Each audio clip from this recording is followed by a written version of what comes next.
Abby and I are back with the 4th episode of our podcast, and Abby has a very interesting subject to talk about today. I will be talking about retro recipes and why they are so gross looking in many of the pictures you see of them. It's a lot of like mayo, hot dog, gelatin cake type of things, and I kind of wanted to know the history behind that and why that was ever a thing. So I will be talking about that. And our dog's trying to get in the mix right now also. But yeah, right now we are just trying to enjoy the new year as much as we possibly can, given current events and everything, and basically just keep waiting it out until January 20th when hopefully things turn around a bit. But in the meantime, we've got some cool stuff to talk about.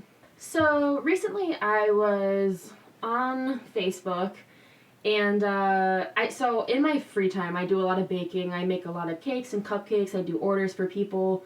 I love baking. I wouldn't consider myself like a pastry chef or anything, but I do enough where people order things from me, so I like to think I know some stuff about, baking cakes and cupcakes, cookies, the basic stuff. So I'm part of this Facebook group that is called, well, that's certainly a cake wreck, and people just post pictures of like really embarrassing cakes that they've either found on the internet or that they've made themselves. And I came across this recipe for tomato soup cake, which is basically exactly what it sounds like. It's it's cake that has, one of the ingredients is a can of condensed tomato soup. And the cake itself is red, like tomato soup. It's recommended to be eaten with caramel frosting, and I was like, that's disgusting, what the heck? So people were... Definitely sounds gross. It was gross, and especially considering one of my things was condensed tomato soup. I get that it's sweet, but it also has like garlic oil or like celery extract. It's got like other stuff in it. That makes a lot more sense than caramel. Right, so then I don't know where the caramel frosting comes into play. But so I found that on the internet. I posted it to that cake wreck group. And I thought for sure everybody would be like, oh my god, that's disgusting. So many people were like, oh, my grandma makes this all the time. This is so good. It's like a spice cake. Oh, my grandma made this growing up. It's depression food, blah, blah, blah. And I was like, huh. So this was a thing. And then it kind of got me thinking about, well, okay, I've seen a lot of other vintage retro recipes from the 50s and 60s that also look like people just threw a bunch of ingredients together, and that's basically what it is. So I did some research to find out why retro vintage recipes were oftentimes so gross. Do you know which kind of recipes I'm talking about? I feel like I've heard of... I definitely growing up, my mom would tell stories and my grandma would tell stories. I guess basically my grandma would tell stories about not cooking good food during the Great Depression. Or like shortly after that, and my mom would talk about my grandma not cooking great food because of her experience growing up with not great food. So that's one thing. And then the other thing is... that I know that there were just really weird recipe fads, I think, in like the 1920s that would include all sorts of strange ingredients. Yeah, so the recipes I'm specifically, it's not too specific because these range all over the place, but I'm talking about those retro recipes that are like gelatin salads, because for some reason back then everything in jello was considered a salad. It was like people would... Oh, I could get into this. There's so many different... I would argue that it's more of a casserole. I would argue that it's inedible. The way that they would put vegetables in gelatin... Oh, I'm like audibly gagging thinking about how they would like frost it with like mayo or like garnish it with shrimp and call it a salad. And it gets really... The research I did, it gets really in depth with like how women in that time, and it was women that were typically doing the cooking at that time, and that's part of the research I did also, but they would add different things to the gelatin. Some things were floaters and some things were sinkers, and it depends where they would fall in the gelatin mold. Sounds like a fun game. And it would add to the effect and the grand presentation of the final gelatin mold, aka the salad they were serving.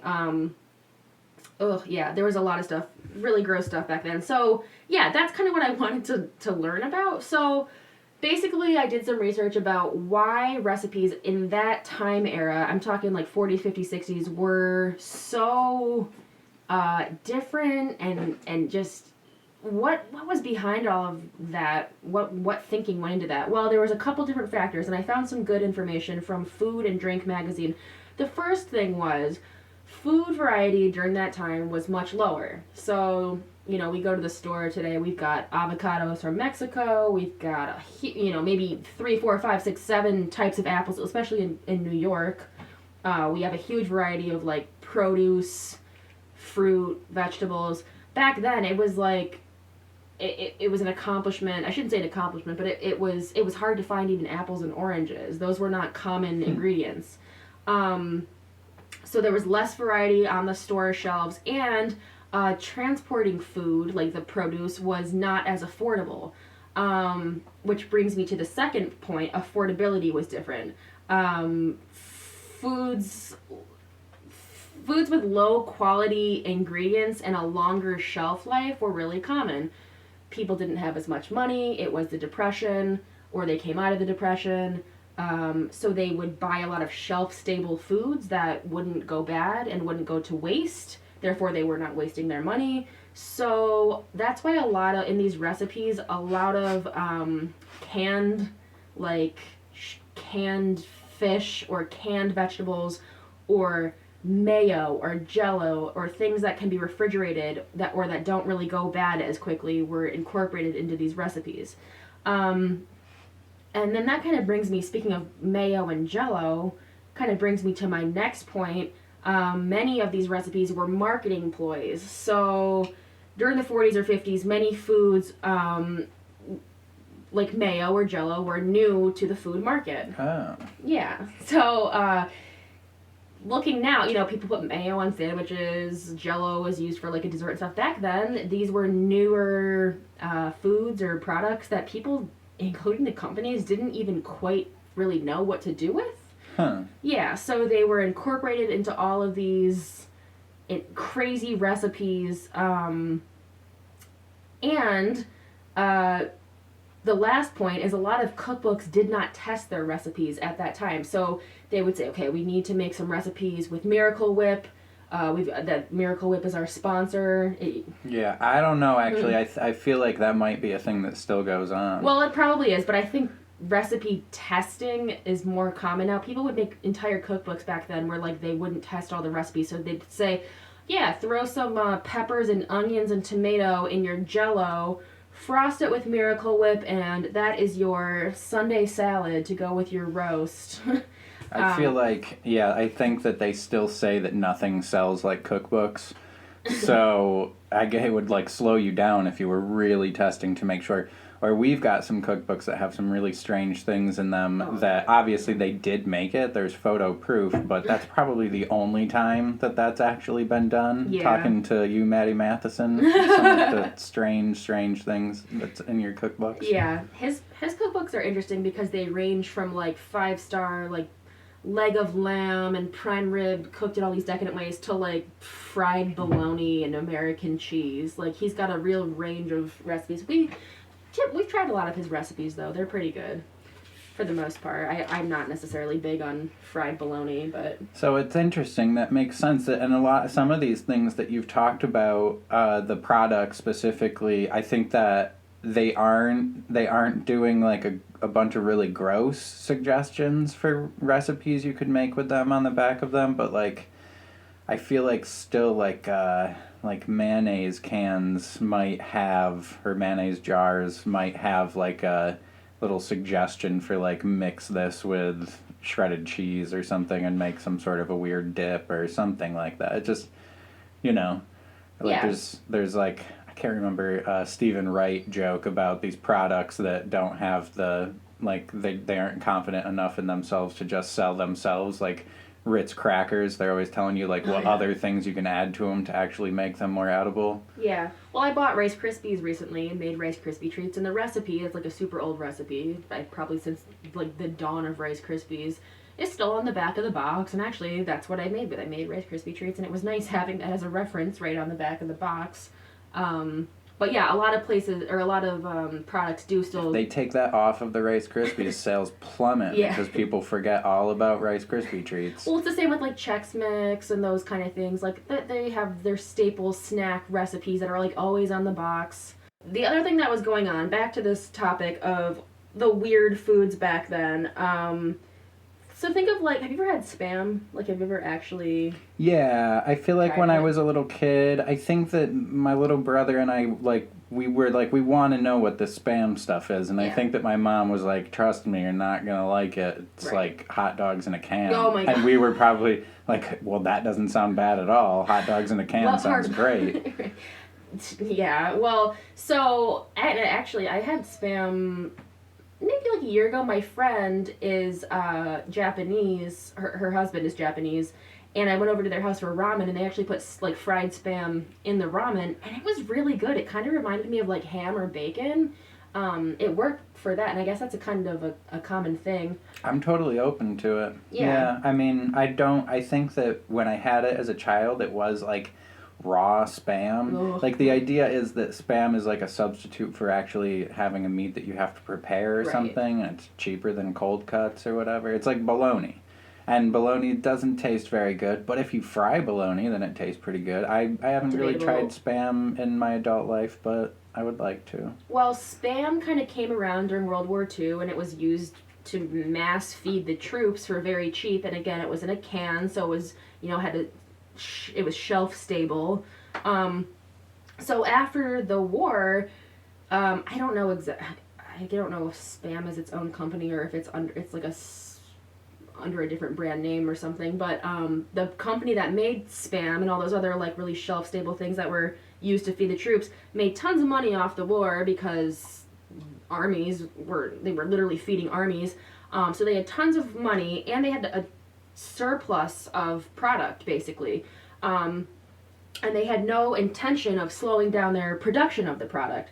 So they were like, we have to now get creative. Now that Americans are accustomed to this weird flavor of Spam and jello and all these other weird foods, that were Spam and Jello combo. okay, you know it exists. After seeing some of these recipes, it would not surprise me if that was a thing. But they wanted to now get out of the army scene and go to people's house, or I mean not go to people's houses, but make these products into recipes that people would cook for dinner on a typical work night or Sunday night or something.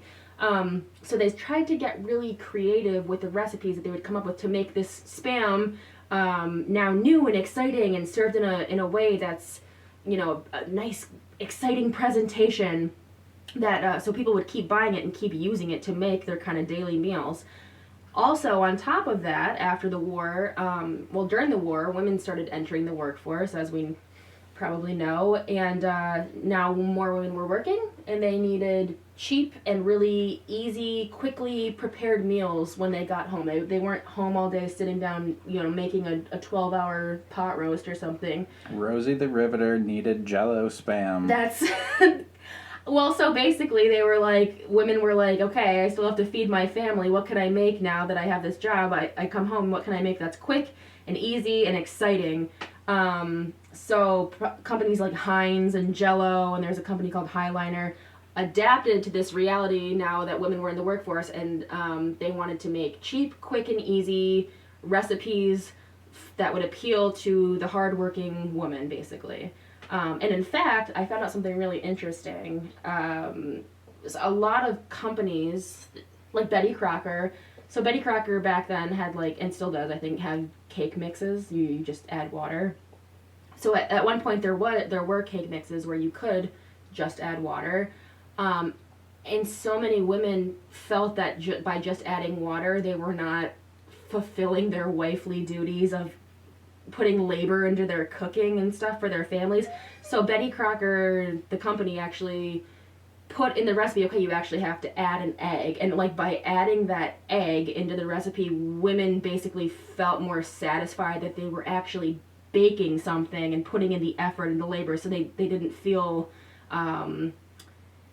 as lazy, basically. Yeah, I remember some other thing that I heard about quite a long time ago that referenced that same thing. Do you remember what that was? Or remember I talked about, like... Yeah. I feel like I mentioned it at some point to Abby, but there's an interesting documentary on... I think that it was a BBC documentary, but I believe that I watched it on YouTube. Okay. And it was about basically, like, the birth of... PR, public relations, and a lot of that stuff went also into advertising. And I think that it was the same agency, or I don't remember exactly what it was called, but I think that the man's name was Bernays, who came up with a lot of these different ideas that, yeah, like they could sell this instant cake mix if they made it so that you had to add your own egg to it and things like that were a little bit more involved to make people feel like they were actually, participating in baking a cake instead of just, whipping something together with water. Right. So by serving... The psychology behind it there was selling that product. There was a big psychology behind it where women felt that they were being bad wives or lazy wives if they were not actually putting any effort into baking or making a lot of these meals. So a lot of these recipes that these brands were coming up with were quick and easy, but required some labor, but like minimal labor. So in the end, women felt fulfilled. Okay, I cracked an egg. I made that into my cake. Yes, I baked a cake. I didn't just add water. They felt like they were still... providing for their families and going slightly above and beyond. Is that a thing now? Do they have instant cake mixes? Like, does Betty Crocker do that where you just have to add water? I feel like that's still the way that it is, that you have to add your own egg to it. Or is there a more instant one? There's probably a very instant one where you just add water and milk. I know I've seen some that you have to add oil and egg. I think oil and egg. But I mean, growing up, that's definitely right. what I would do. Like, I would right. help, bake things, and that's basically all it was, the box mix. Mm-hmm. But I feel like today we would be a lot more open to something that you really just had to add water, pour it into a coffee mug, and microwave it. Oh, man. Well, I'll make a mental note of that. Next time I think about making scratch-made cupcakes, I'm like, no, Brad can make his just add water mug cake. I didn't say I would be more interested. Oh, okay. I think that people in general, I don't think you would have too much backlash from people being like, no, I want it to be harder. Yeah, no, there's definitely... Well, I'm trying to think... Back with, like, the Easy Bake Oven also for kids, I think that was, like, just add water to basically, like, a packet of... Yeah, I think that powder. Probably was, yeah. I can't imagine kids doing much more than that. So yeah, basically these companies were a big... So maybe like you've been to an antique store or something and you've seen these elaborate jello molds that are like... They look kind of like bundt pan molds, or they come in like the shape of a fish or the shape of like a chicken or something. Those are all from this time era where people would use those molds to make their dinners more... basically to make the presentation really exciting and new, and again to make it look like they added more effort into this meal than they actually did, when really they just kind of dumped jello and maybe some weird other ingredients into a mold, let it set, and then that was their salad or their dessert. I actually googled like why was everything back then called salad, and there was not a real answer. I think they were putting a lot of salad ingredients into gelatin during that time. Was it a health conscious selling point then? Yeah, you know what, that's probably true. Yeah, I mean, a lot of these gelatins did contain fruits and vegetables, oftentimes mixed together, so I could see how by some stretch that would be considered a salad. But I guess that's just, my mind is like, that's not, this day and age I consider jello to be a dessert, but back then people were making all sorts of weird things with jello. One of the things I found was a cranberry sauce jelly candle that you actually light. I think there's like a wick you put in it and you light it. And it says serve cranberry candles as your salad. And it contains mayo, of course. So does that one melt? I don't think that one actually melted. I think it was like you light the wick in it and then like blow it out and serve it. I don't Make a wish? Yeah. So the ingredients in that it's like a blobby looking cranberry. It kind of looks like cranberry sauce that you'd serve at Thanksgiving, but it also has, so it's got cranberry sauce, gelatin, water, salt, lemon juice, a half a cup of Hellmann's mayo, and this was a Hellmann's recipe that they invented to, make their product new and exciting. 1 apple or orange diced, and then 1/4 cup of chopped walnuts, and that was your salad. Sounds like Hellmann's was off to a shaky start Hellmann's back then. Apparently didn't know. I didn't know what a salad was or what their product would eventually kind of morph into. But mayo now is typically just used for sandwiches and that kind of thing, not necessarily freaky desserts anymore or freaky salads. I don't know. Yeah, I don't know. I do like some desserts that have cream cheese in them, but I guess I don't know of any desserts with mayonnaise.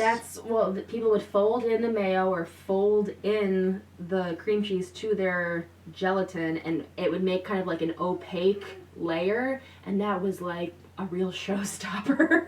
So, there was all sorts of little tricks they could do, but gelatin was a huge thing. And then on top of that, using like hot dogs, Spam, kind of just using every ingredient you had to build these like real wow, like party dishes that just ended up, this day they didn't age well. Like, we don't make many of these recipes anymore, but I guess that tomato soup cake aged well, and people still have a taste for that, it seems like. I have no real interest in trying it, but No, I don't either. It's a no for me. Yeah, so that's basically kind of the history of these vintage foods and why they were so weird and used all those really strange ingredients like Spam and Miracle Whip. Yeah.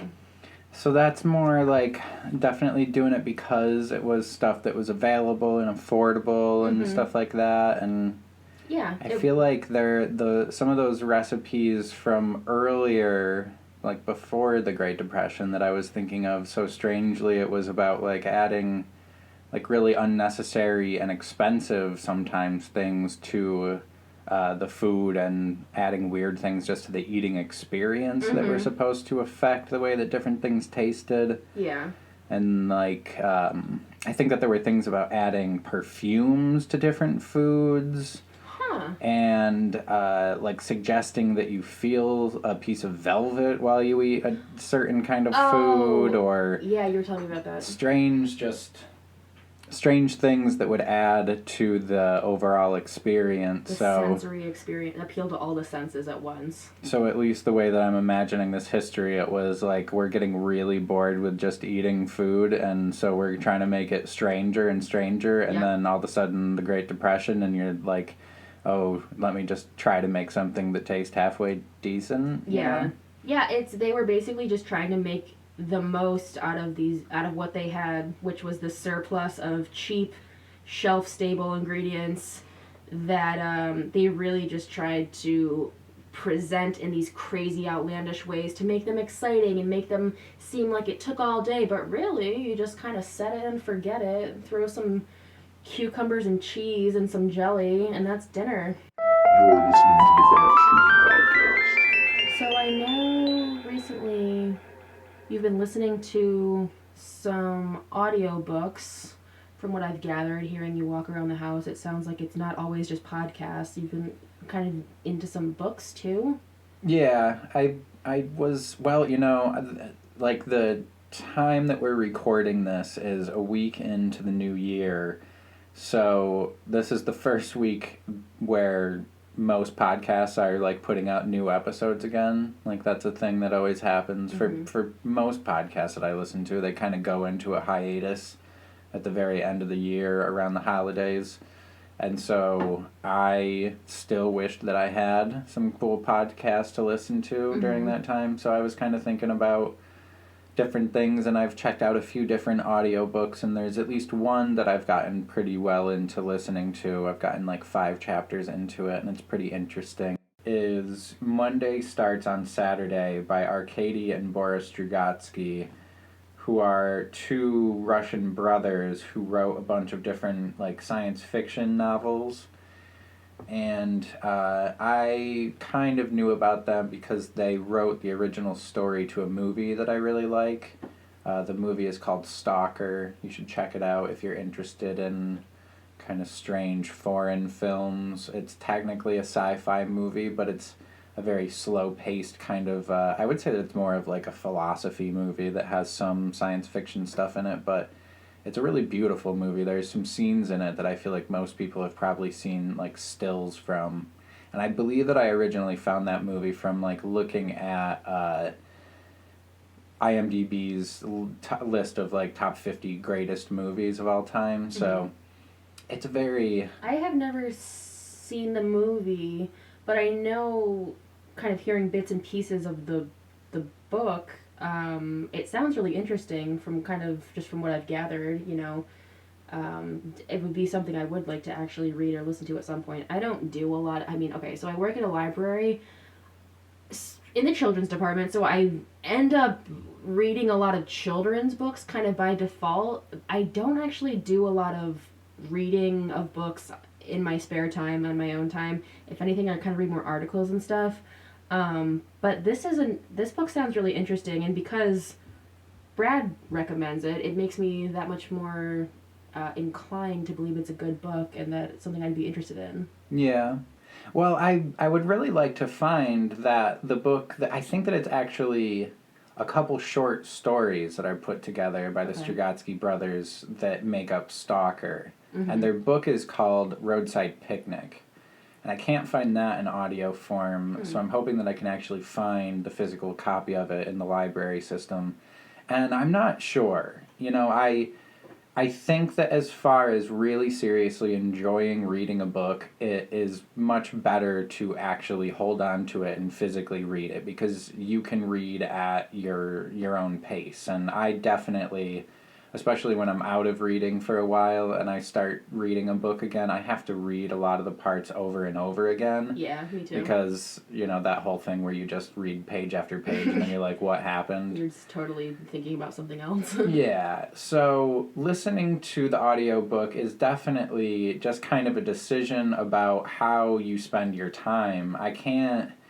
You know, there's so many movies and TV shows and things like that that I would like to catch up on that I'm so far behind on, years behind on, that the idea of, like, sitting down and reading a book, I mean, I guess I have strange priorities and make weird decisions. I'll probably end up sitting down and reading a book before I watch a lot of these movies, but it's difficult to not, you know, go with the thing where you can multitask. I can work on other projects and I can listen to entertainment in audio form at the same time. So doing it in the audiobook form. But this book, Monday Starts on Saturday, is a very interesting...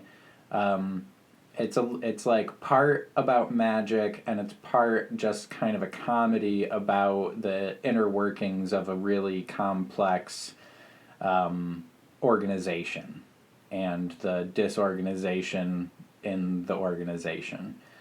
And I'm only, like I said, like 5 chapters into it, so I can tell you that it's very interesting to me so far. It's written in a very interesting way. When you listen to the audiobook, does the narrator, do they do like different voices and stuff? Because I feel like that would, like, of the different characters. Yeah. I feel like that almost, I don't know. I used to be into reading, like, before we started dating, I lived in an apartment. I actually didn't have internet, so I would read a lot of books, actually, but yeah, it does seem easier to listen to it, especially if someone's, like, going all out and doing the different characters and different voices. It's like almost watching a movie, but you're just listening. I don't know, I feel like I would enjoy that more than... Yeah, well, I guess it kind of really makes it or breaks it. Right. I remember as a little kid reading most of the Harry Potter books and then listening to an audiobook version of it. And the first time that I listened to it, I can't remember the name of the narrator, but I think it's kind of a famous narrator of audiobooks. He did the voices and everything, and he did a really good job, but the first time I listened to it, because the voices weren't maybe exactly the way that I imagined them, probably as a little kid, I was very thrown off by, even though the characters are British in the books, in my mind they didn't have British accents. Mm-hmm. So then hearing it all with that flair, I was like not quite into it at first, but now I kind of remember that as like kind of a gold standard of what a really good sounding audiobook is. Well, really quick, like with Harry Potter, even just listening to, I remember my 4th grade teacher reading it to us, and I had already read it in my 4th grade mind, and like had all the characters of what I thought they were, and even how I pronounced their names in my head, and her being like, and then Hermione said it, and I was like, you mean it's not Hermione? Like, I had all these characters and their names, like, in my head, exactly the way I envisioned it. And then she's throwing out all these crazy names, and like the way she would pronounce certain spells was different than what I said in my head, and I was like, no, like that's not right. So I mean, I guess reading a book. You were having your own little Hermione. It was Hermione, and then she's like, it's Hermione, and Hagrid, I don't know, like Hagrid. I can't even remember all the other names. Severus Snape. I was like Severus. Like I had it all in my head of how I imagined it and how it played out, and then she just started throwing all these crazy magical names and spells, and I was like, no, you're doing it wrong. Like, that's not what it is. Yeah, especially probably because, speaking of Harry Potter specifically, that's probably one of the first, for me, that was like the first book that I ever got like really into and would obsessively read those books, so it was especially important, my interpretation of it originally. Well, that is one of the benefits then of, I guess, physically reading a book is you have in your head exactly how each character's voice sounds, how to pronounce their names, exactly like how you envision them and how you envision certain settings and stuff.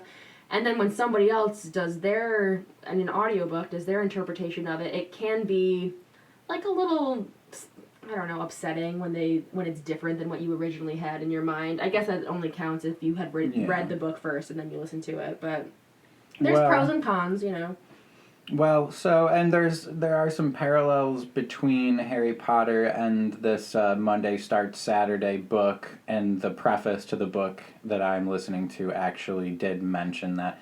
And I kind of wish that it hadn't actually, because other than magic and there being, organizations involved in this magical community, that it doesn't seem so far, at least, to have very many parallels. Is the book for youth, or is it for adults? I don't think so. I think that this book, where Harry Potter is written where it would be entertaining for children, but then also entertaining for adults, I think that this book is much more, you would have to be a fairly mature adult to be interested in this, because it's a little bit more, your main character in this book is an adult programmer. He's probably like in his 30s, so I think that exciting. Yeah, I think computer programmer. But I mean, and it's very interesting because I think that the book is also taking place like in the 60s, so to be a computer programmer was a completely different thing, and that is another overall theme of the book, is like there is not a very clear line between technology and magic, and so that's why this programmer is getting involved in this magic world. As far as I'm concerned, a lot of the technology today is magic, so I can already relate to that. Yeah, really. No, but seriously though, like a lot of it is like even looking at Brad's computer right now, I'm like, I don't know how this works, but it's pretty cool. Right, yeah. As we're watching the audio lines go up and down. It's a very interesting book, but I kind of wish that I had, I don't know, I guess I wish that I had a way to, travel back in time and, control time and have all of the time in the world so that I would be reading the book rather than listening to it. I do like the way that the book is being read, but I almost feel like, I mean, this is a strange critique of the audiobook, I suppose, but I almost feel like the narrator is stopping very often in the recording to figure out what in the world is going on that he's saying out loud, you know, and then starting again. It seems it's his first time reading it also, like... Right. It seems a little bit disjointed, and I don't, you know, so I'm kind of going back and re-listening to a lot of parts of it over and over again, like I would if I were reading the book, and I don't know, it's interesting. I'm definitely gonna finish it, and then hopefully I can read another book by the Strugatsky brothers, A Roadside Picnic, and actually just read that. Maybe it's a good thing that that's not available in audio form. Yeah.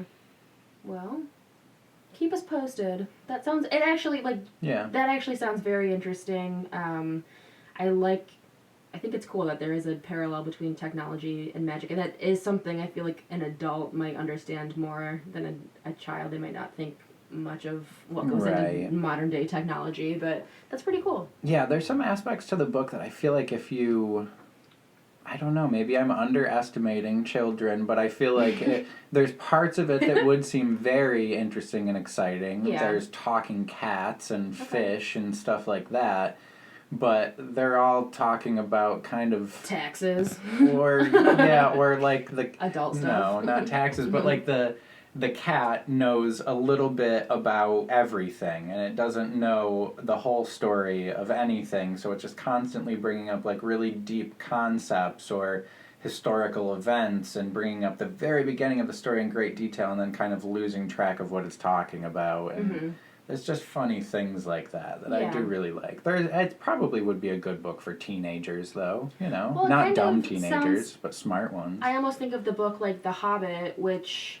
I'm pretty sure your 10-year-old niece has read. Right. But also my adult father, is like the biggest fan of that book ever, and I love that book also. So that might be a better parallel in terms of if you read it with your kid, like my mom did with me when I was a little kid, was reading The Hobbit to us and then talking to us about every page or so, like, you know, to make sure that we were actually following what was going on. And I think that we were really young, probably a little bit before middle school, and we could enjoy it a lot if she explained it to us. My dad did the same thing, and because I think he, at one point, may have tried to... He jumped the gun, and we were, like, 3 years old or something, and he was like, I need to show you this book, and I think at that point it was above at least my head.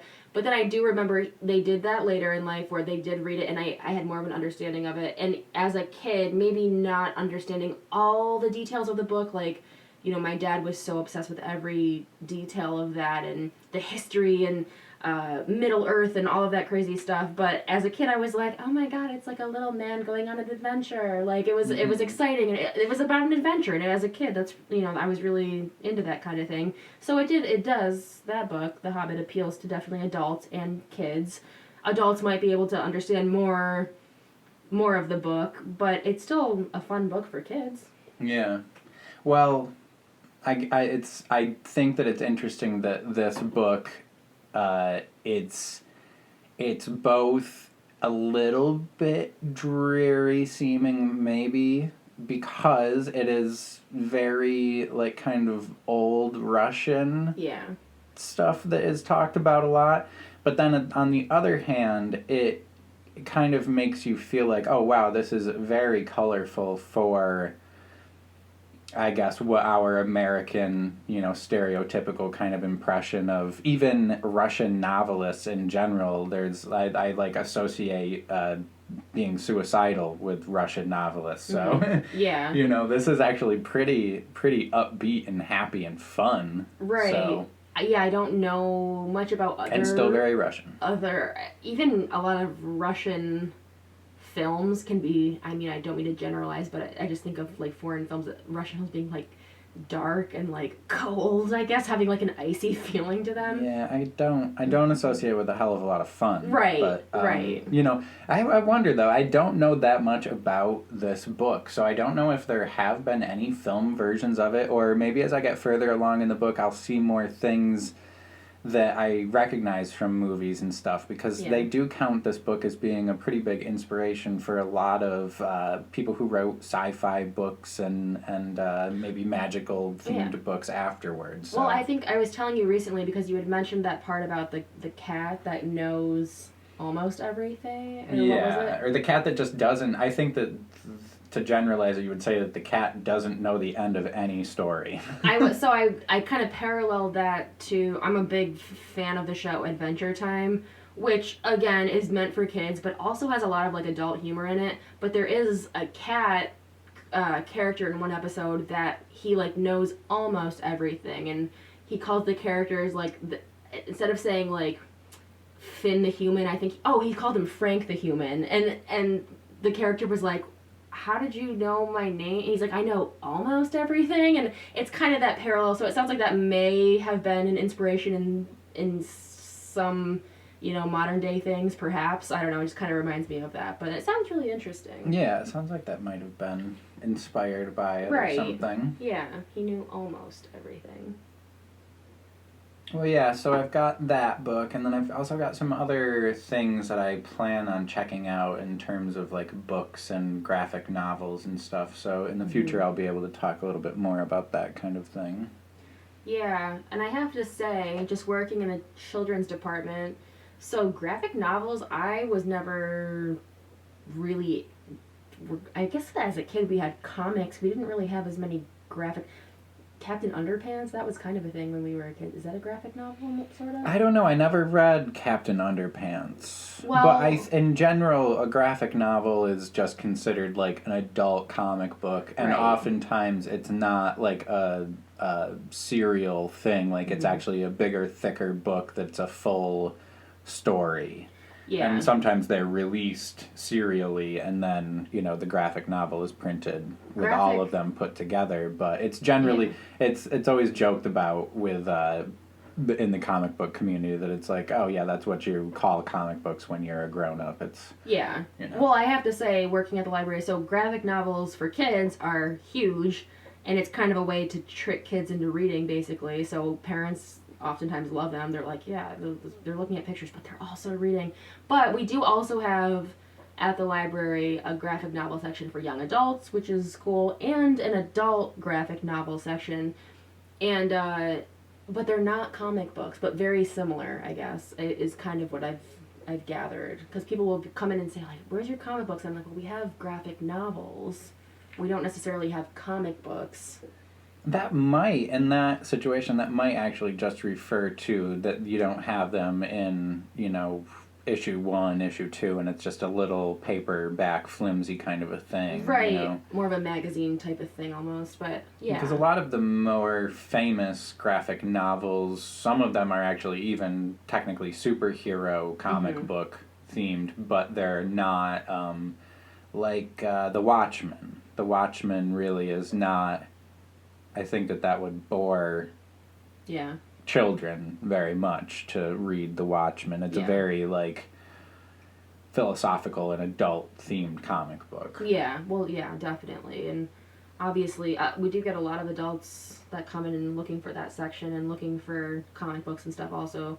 But yeah, for kids, there's like Diary of a Wimpy Kid and then Captain Underpants, and it's a huge thing for kids, definitely. Yeah.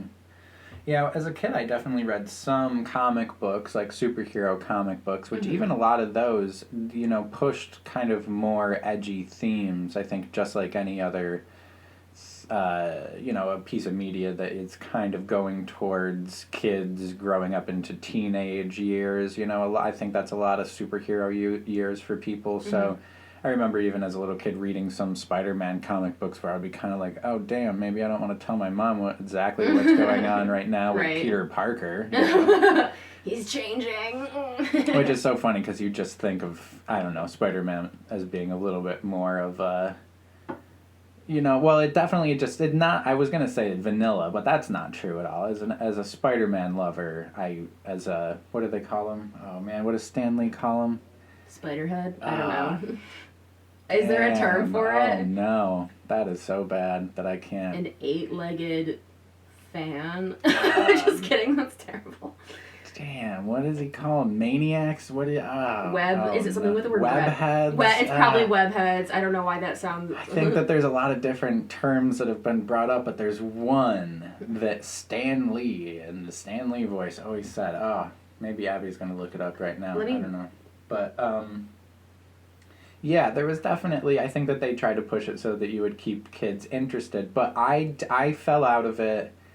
You know, there's a lot of things like that being an artist where I go back and I'm like remembering something that I was obsessed with for a couple years in my life that was art related that still influences my art, but I've kind of forgotten how much it does. And comic books in general has been a thing for the past few years that I've gone back and taken another look at a lot of my old comic books, but now I'm interested. I've got kind of a list. I've got a list of Joe Hill comic books, which is Stephen King's son.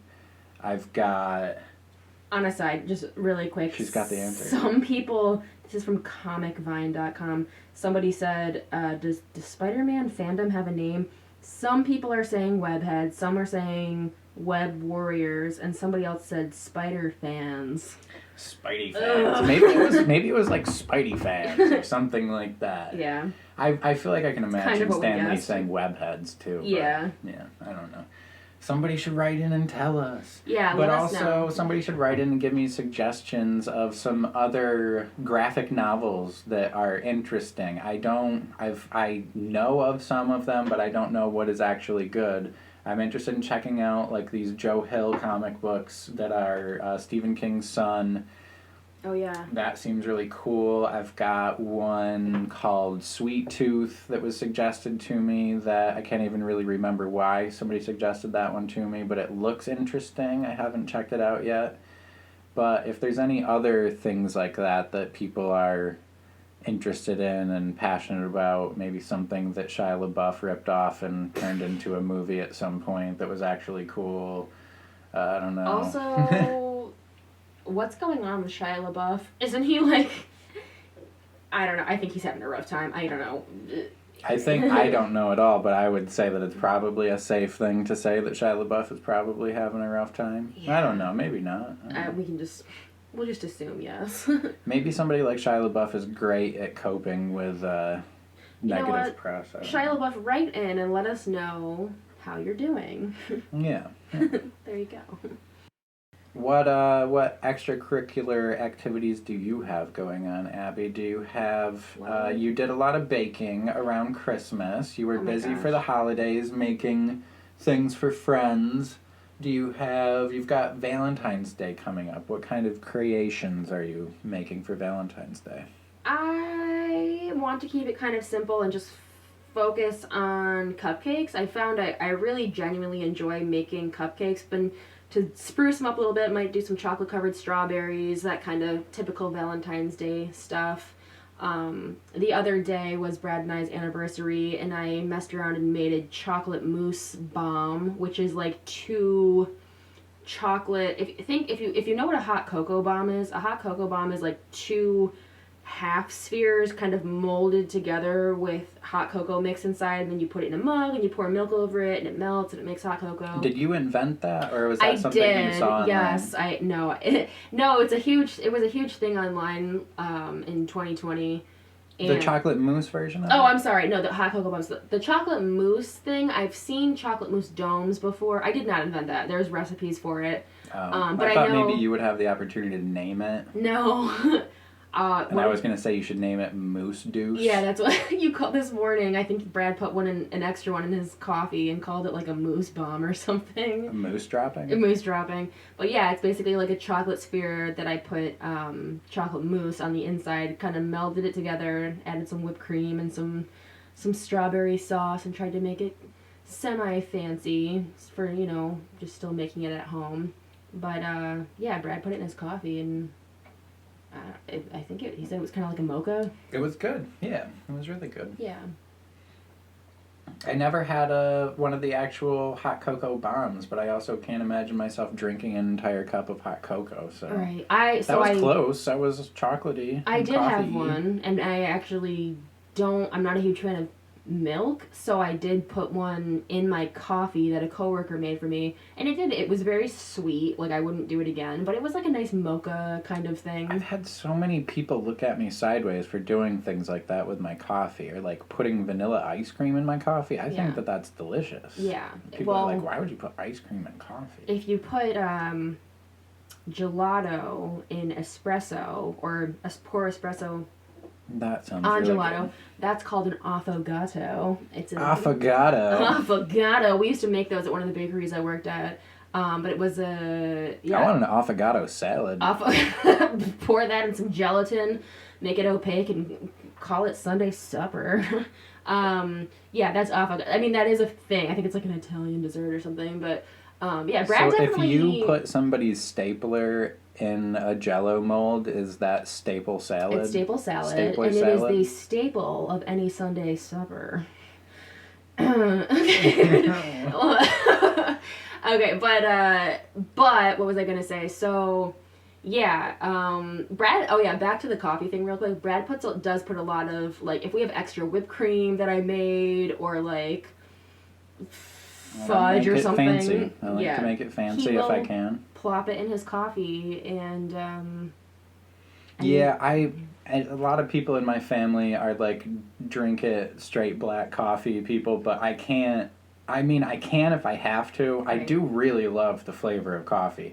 I want to argue that with everybody who gets the black coffee drinkers who are like, if you like coffee, then why don't you just drink coffee? I'm like, I love coffee. I love coffee And also. I love adding stuff to it. I like the combination. So what have you been making with the, is it called the percolator? Is that what you got? I think it's called, it should be called a percolator, I Right? think, technically, but it's like a mocha cup or a mocha brewer.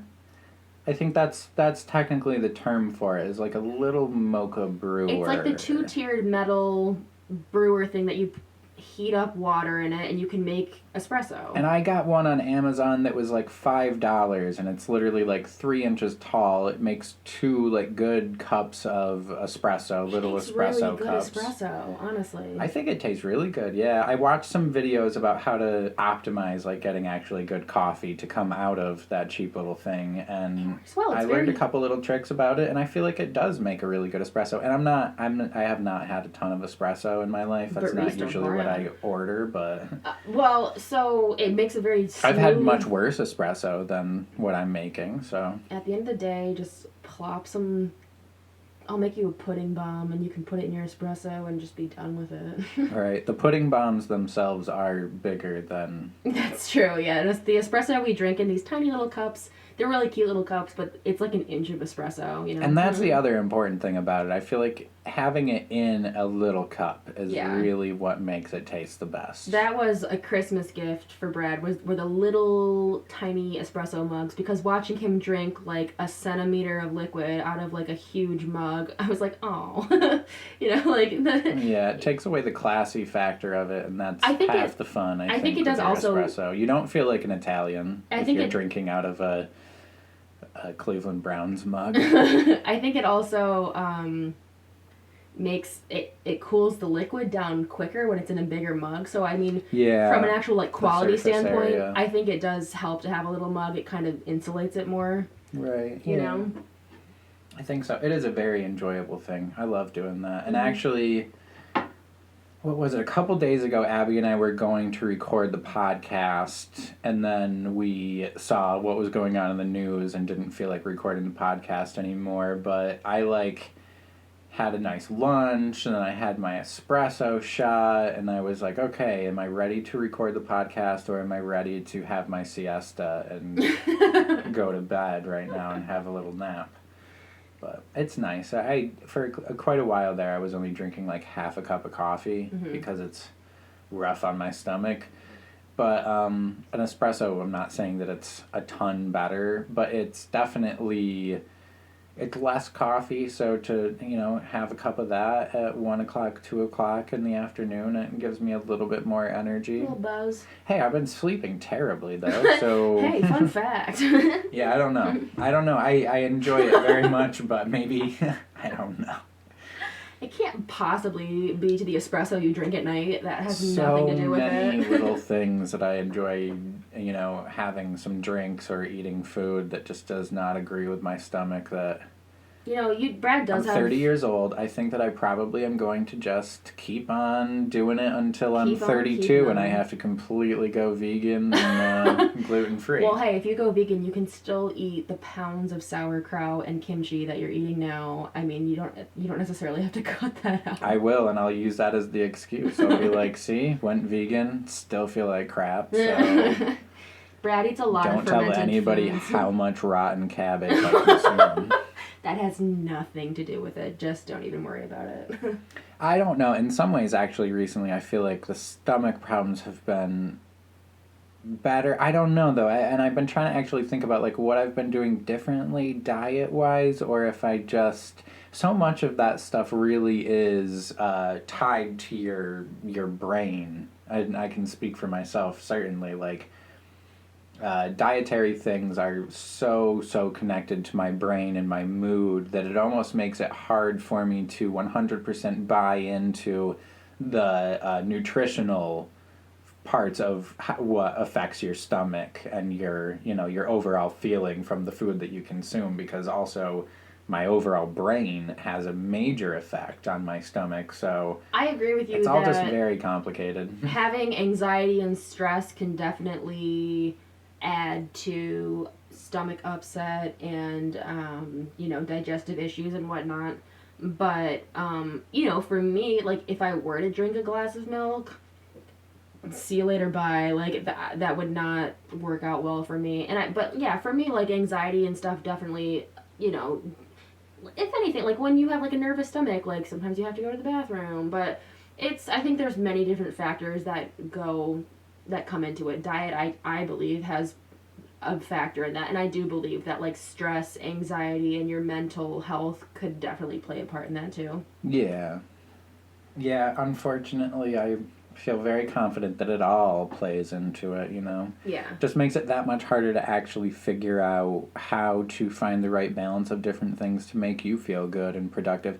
And I truly am afraid that if I cut dairy out of my diet, that I'll have more energy and I won't eat cheese anymore. What are the pros and cons? So, like, no cheese. If you were to...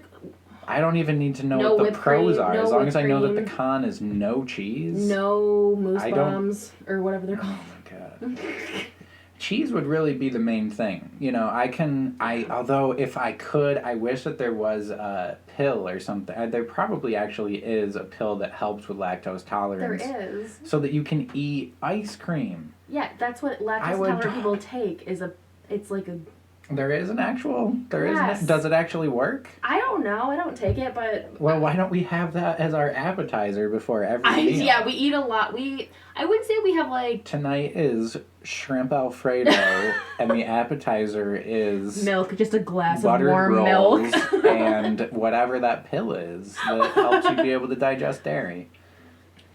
And affogato for dessert. Just hot milk poured over, or what is it? Espresso poured over ice cream. I'm sitting here talking about possibly changing my diet in the next couple years, and you're telling me that I could just be taking a pill. Like, Yeah. Okay, well, where is this pill, I've seen, so... I haven't worked Googled at where I can get the restaurants. vaccine for coronavirus yet, but I'm about to Google where I can get this lactose tolerance It's a pill. lactose pill. I don't know, but I remember, like, I've worked at restaurants and stuff, and people leaving the wrappers behind. It's a pretty common pill people with lactose intolerance will take to kind of even out. I don't know exactly what it does, but it does kind of, like, negate the symptoms of, like, lactose intolerance. I'm pretty sure. I feel like I have actually heard of that. I just don't know if I've heard that it works super well. Well, tonight, when you're drinking your heavy cream before bed, your little nightcap, just make a when I'm reminder. lapping it up out of my saucer. Make a little mental note. Ask your doctor about, a little lactose intolerant pill you could take that could potentially save you a lot of stomach upset.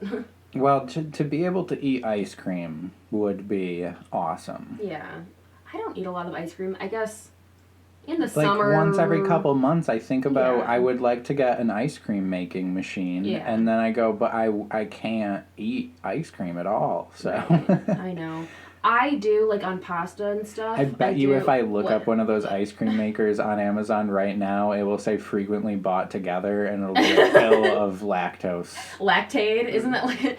I was gonna say, on pasta and stuff, I do like a creamy Alfredo sauce or like a cream, white wine cream sauce or something like that. Like, I do... Oh my god, Brad knows. I love mac and cheese, like, which is obviously a very dairy-heavy meal.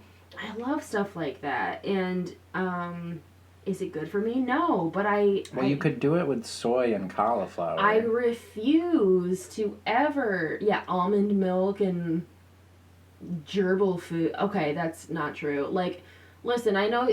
There is vegan mac and cheese. I can only imagine what that tastes like. But if it had enough salt in it, I bet it's okay. I've never had it, but I can guarantee you it tastes like shit. Like, I don't know. I am not a fan of... We cook a lot. We love food. I bake a lot. I am not a fan of substituting ingredients for less good ingredients. If somebody's like, hey, I have this cauliflower crust pizza, I'm like, how would I just don't have pizza? Like, what's the point at that? You know what I mean?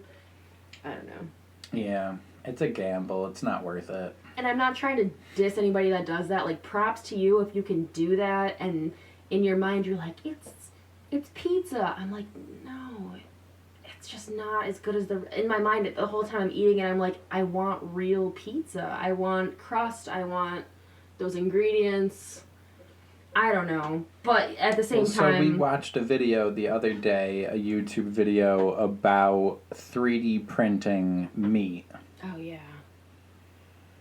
And I've said I think on the podcast that I would definitely try all of that stuff, but there was actually something about the 3D printing of it that was just it was like trying to dress it up in a way that I don't agree with, like Was it actual meat they were 3D printing? Like, was it a meat? It was what was it made out of? It was made out of, there was like some sort of a nut. So it's not meat. No, it wasn't meat. No, it wasn't. Okay. It was a protein mixture of something that was going through the 3D printer, and it was laying it out in streams and like like a spider, basically, like layering and layering and layering, and making it actually ended up looking like a strange kind of a Lego printout of a piece of meat. Yeah.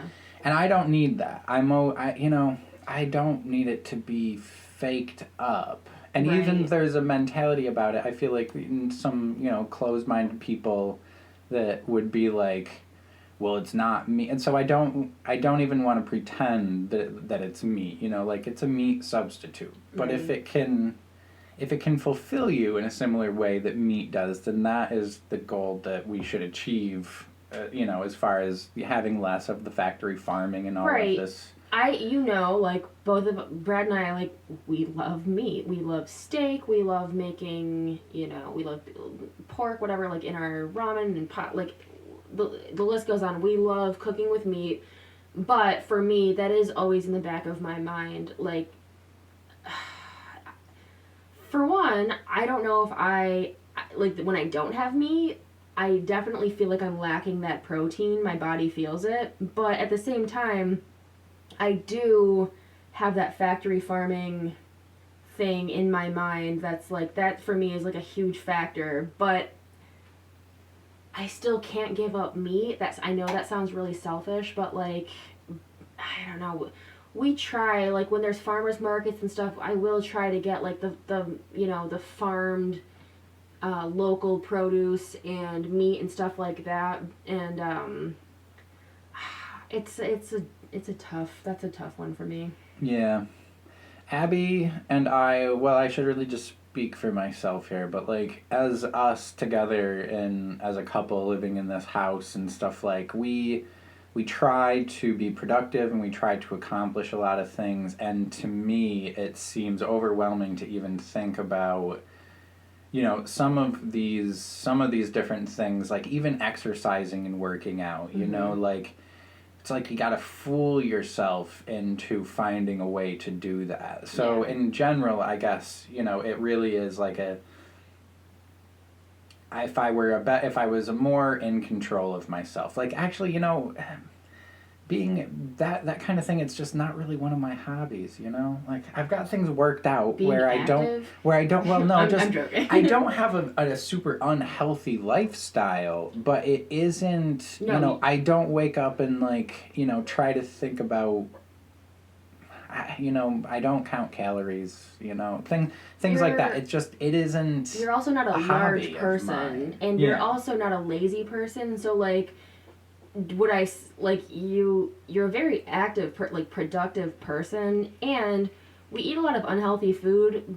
I've definitely gained weight in this relationship, but I mean, Brad is still a very slender, tall person that can get away with, you know, I just from like a visual standpoint, like you can get away. You haven't gained tons of weight or anything, you know, so.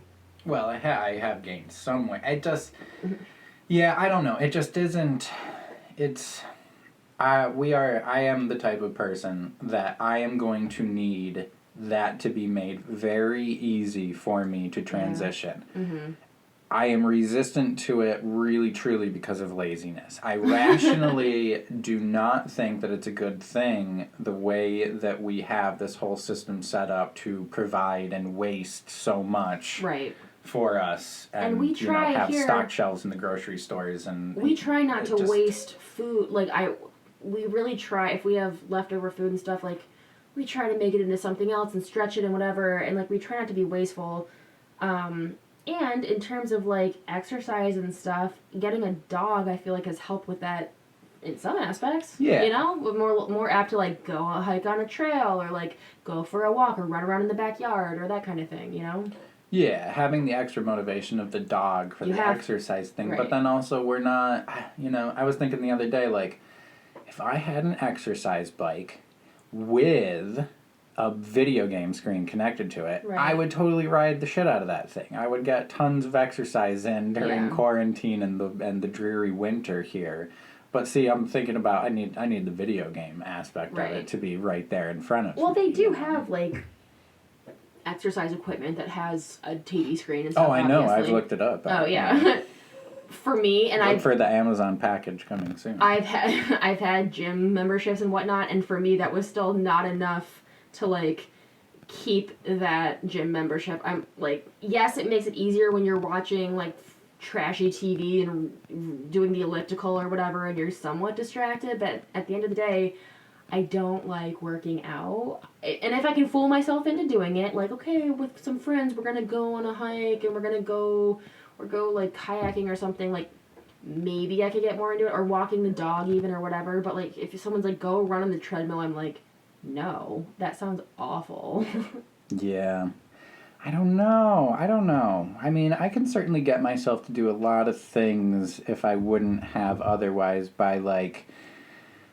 I think that this is probably a terrible way to go about doing things, but sometimes I'll be like, you know what, if I invest a little bit of money into this thing, then I'll feel more obligated that I need to actually focus on it. So that's why I went with Peloton. Just kidding. Listen, guys, at the end of the day, Peloton, no, this whole thing's a Peloton sponsor. No, but sometimes, I mean, even the fact that Abby and I have recorded a few podcasts, not the recording podcasts and, this kind of thing. The most active thing we've ever done. Well, no, but it's something that I'm very interested in, and so to kind of motivate myself to do it more and to put more effort into it, I did invest in a very low-end set of microphones, it just makes it feel a little bit more professional, and it makes me, it's like a little pinprick in my toe being like, you have to actually use these things because you spent money on it. Right. That's not a good way to do things. I've tried to trick myself, again, before we were dating, like, I got a gym membership, and I was like, okay, I'm paying for it. That way, like, I'm definitely gonna go because I don't want to waste that money. No. Like, I went a few times. It's still the act of, like, getting your shit together, driving to the gym. Well, I'm sure your gym was really far away from where you lived, right? Well, it was, so I lived, it was about 10 minutes away. So now, even now, where we are now, we have a gym up the street. Yeah. And it's a nice gym that I used to go to when I was in high school and stuff. But I just know, so now that we have a dog, I'm like, okay, well, why would I go to the freaking gym when I could take the dog for a walk and kill two birds with one stone type of thing? Like, well, don't beat yourself up. It's a pandemic. They probably wouldn't even let you into that gym. that's true. Yeah, let's forget about let's not that. get carried away. I should probably just stay home. It's funny though. One time I was working on a mural that was next door to a pretty extreme fitness place where like a lot of CrossFit people go, but then people who were trying to sign up with like an actual personal trainer that was going to take it really seriously to help them lose weight or just get back into better shape. And in the time of working on that mural, people would walk past the alleyway where I was working, and they would like run past the front doors of that gym place. And a couple times, the trainer actually burst out the front door and started yelling at them, "Where have you been? Where have you been? You need to get your ass back in here." And kind of truly berating them for not coming to their So I would like to their avoid classes. that. But I feel like they probably actually signed up for that. You know, the guy probably said to them, like, I am going to call you and harass you if you don't show up to your appointments because I'm actually vested interest in you getting healthy. Putting your phone on silent is for, first of all. And also, I've done a similar thing where I'm like, okay, I'm going to go with my friend and we're going to hold each other accountable and we're going to get in shape together. And then we're like, do you want to go to the gym? No. Do you want to go get McDonald's? Yes. And I guess maybe my friends are bad influences also. We're like, I don't know, but me and Maisie, like I made Maisie go to the gym with me a few times, and afterwards I was like, want to get some beer and like whatever. Yeah, like I just need new friends. No, I'm just kidding. No. This is all Stacy's fault. Yeah. No, I love my friends, and that's why I love my friends is because we're so similar. And we're like, do you want to go to the gym? No. Do you want to get drunk and watch reality TV and eat cheese fries? Yes.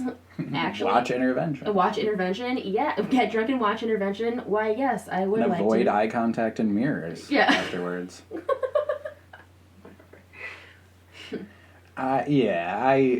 I don't know. I've even like told myself like I'm gonna be very careful about ever committing to any kind of a workout plan or actually committing very much to anything, just so that I don't just so that I don't have to feel bad when Brad's girlfriend here. No, I'm just kidding. I guess I should be honored actually.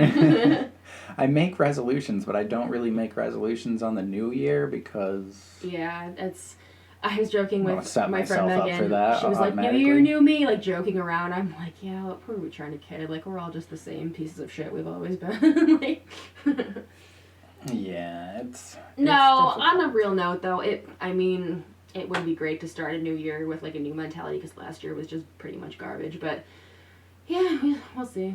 Right. Yeah, I'm gonna have to reaffirm my dedication to being.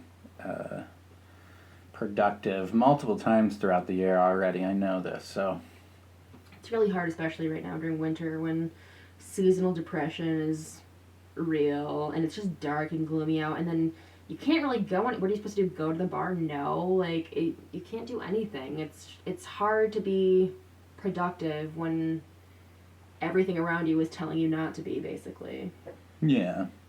So we've brought you your little slice of western upstate New York. This has been Slice of Life. In the middle of winter time. Yes. All right, we want to do a little segment thing here on our podcast. We are going to do, so Brad got me this really cool trivia game for Christmas, and it's like kind of pop culture trivia, which I'm super into, and the questions are actually some real thought provokers. Like it's done really well, but they're interesting questions, and it's fun because the people, like, you can play with two people and you don't know the answer until you flip the card over. You want me to pick one? Yeah, this week Abby can be the picker. So the way that this works is that each card has a trivia question on the side, and then upside down and in really like kind of faint writing underneath, it tells you what the answer to the opposite side's question is. So Abby can read the question and participate in the trivia because it's hard for her to cheat and see the thing. And I'm sitting here making sure that she doesn't. I don't need to cheat, first of all. So in true, I guess just consistent fashion, I chose a card about food. So I'm going to read the question now. And it's perfect for what we were talking about. At In-N-Out Burger, you can get a burger with a mustard cooked beef patty. I can see Brad's mouth watering. I think we were actually going to have burgers for dinner tonight, so... And I'm Oh, cooking okay, them wait. in mustard. Oh, now. wait, there's more. Okay, sorry. Mustard So- boiled? Mustard, it's just boiled mustard on a patty, or on a bun. Okay, so, for real. At In-N-Out Burger, you can get a burger with a mustard cooked beef patty, pickle, extra spread, and grilled onions. What's the special preparation called? I think I know the answer. I'm not going to say, but okay, here's the choices. A, special style. B, sauced. C, animal style. Or D, make it dirty.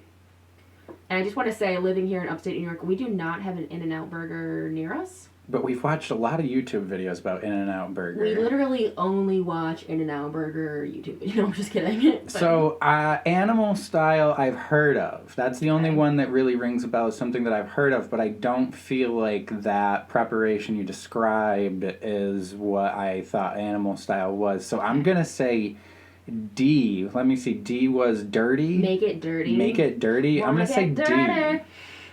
Christina Aguilera reference.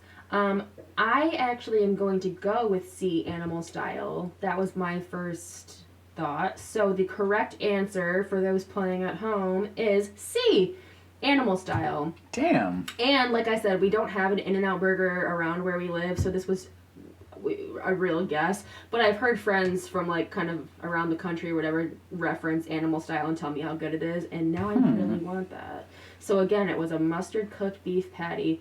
What does that mean? I'm imagining a whole pot of bubbling mustard Oh. that they slip the patty into. They slip it. and boil it in the Okay. mustard. That's what else could It's it be? mustard cooked beef patty, pickle, extra spread. I don't know what kind of spread it Either is. that or it's just a Grilled vat of onions. mustard and they put the raw patty in there and they just Yes. wait for the vinegar to cure the beef and they never actually cook it and they That's- just pull out That's definitely what it is, for sure. a mustard cured burger patty. Just solidified mustard at that point. But I have to say, And if I see anybody steal that idea, copyright claim. patent pending. Whenever we go to Five Guys, I always do get grilled onions and pickle and whatever, jalapeno. But oh man, oh my gosh, is it dinner? Sounds really good. Actually, for dinner, okay, so like we're like, oh yeah, we try to eat healthy. Okay, so real talk, we were gonna have burger and fries for dinner, and on the fries, I was like, here in upstate New York, we have garbage plates, which is pretty much a little bit of everything thrown onto a plate. There's like, I think there's like, you can have mac and cheese or mac salad. There's like beef and onions and cheese and all sorts of stuff, which is really just thrown on a plate and you just scarf it down. So that's kind of was thinking fry wise. I wanted to kind of do some like loaded fry type of thing for dinner. Just thinking out loud. With corned beef hash. Yes, I do love corned beef hash. And I have to say, when I've gone to restaurants and they're like, do you want it, what do they say? They're like, do you want it either real or from a can or what something? Or They ask you if you I've want it been real to or a from a can. diner, Who would and I choose was- it from a can if you have the option of the real? So that's what I did, and it was disgusting when they made it real or whatever. We've made it real and it's good, but the way they did it, I'm like, damn, I should have got it from a can. Like, this place does not know how to make corned beef hash. Well, maybe that's why they had the option. Enough people had complained. Well, and so I did. I don't typically do this, but to the waitress, I was like, I don't know if this is what I ordered. And she was like, gave me some attitude. Came back later and was like, oh, actually, the kitchen gave you roast beef hash, and I'm pretty sure it was bad. It was just really bad. The whole thing. Yeah, it was not. That restaurant is closed now, by the way. You're welcome. No, I'm just Shout out kidding. to Ponderosa. No. Oh my god. No, it was a diner, like a really small diner from kind of around where I used to live, but yeah, not good food. Not good food. All right. Well, thank you for listening to the 4th episode of our podcast. We'll be Thank back you. soon. See